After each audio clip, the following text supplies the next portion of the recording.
मैं हाड़ी रानी बोल रही हूँ। मेरा जन्म बूंदी में हुआ था। मैं बूंदी शासक भाव सिंह हाड़ा चौहान के पुत्र संग्राम सिंह हाड़ी की पुत्री थी। इसीलिए मुझे हाड़ी रानी कहा जाता है। मेरा विवाह मेवाड़ के रतन सिंह चूड़ावत से हुआ था। किशनगढ़ के राजा मान सिंह और औरंगजेब के बीच युद्ध होना था और औरंगजेब ने किशनगढ़ पर आक्रमण की पूरी तैयारी पहले से की हुई थी। इधर मेवाड़ के राजा राज सिंह औरंगजेब को किशनगढ़ से पहले रोकना चाहते थे, इसलिए उन्होंने यह जिम्मेदारी राव रतन सिंह को सौंप दी। रतन सिंह की शादी को कुछ ही दिन हुआ था और उन्हें अपनी रानी से दूर होना खल रहा था। युद्ध में जाने का मन न होते हुए भी उन्हें जाना पड़ा, लेकिन जाने से पहले उन्होंने अपने सैनिक को रानी से उनकी निशानी मांगी। हाड़ी रानी समझ चुकी थी कि उनके पति प्रेम के मोह में हैं और शायद वह अपना काम ठीक से न कर पाएं। यह सोचते हुए उन्होंने रतन सिंह के लिए एक पत्र लिखा। वह सैनिक से बोली, वीर, मैं तुम्हें अपनी अंतिम निशान दे रही हूँ। इसे ले जाकर उन्हें दे देना।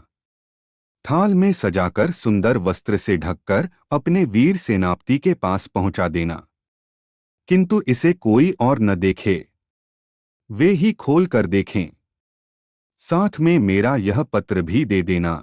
हाड़ी रानी क्षत्राणी के पत्र में लिखा था, प्रिय, मैं तुम्हें अपनी अंतिम निशानी भेज रही हूं। तुम्हारे मोह के सभी बंधनों को काट रही हूं।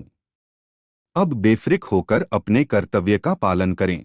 यह सोचते हुए उन्होंने रतन सिंह के लिए एक पत्र लिखा और पास रखी तलवार से अपने सिर को कलम कर दिया।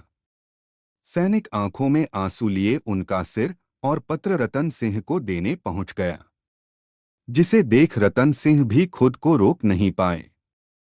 हाड़ी रानी ने अपना सिर कलम करने से पहले जो पत्र रतन सिंह के लिए लिखा था, जिसमें उन्होंने अपने पति की हौसला अफजाई की थी, हाड़ी रानी ने उन्हें युद्ध में आगे बढ़कर दुश्मनों को रोकने के लिए प्रेरित किया था।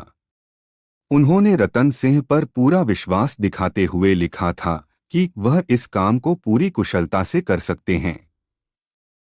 इस पत्र को पढ़कर रतन सिंह खुद को रोक नहीं पाए और हाड़ी रानी का सिर अपने कंधे में बांधकर युद्ध के लिए तैयार हो गए। यह हाड़ी रानी का ही विश्वास था कि वह यह युद्ध जीतेंगे और ऐसा ही हुआ। हाड़ी रानी ने मेवाड़ के लिए बिना सोचे समझे खुद को कुर्बान कर दिया। हाड़ी रानी एक वीर एवं साहसी महिला थी, जिसने मातृभूमि की रक्षा के लिए अपने ही हाथों से अपना ही शीश काट दिया और इतिहास में अमर हो गई।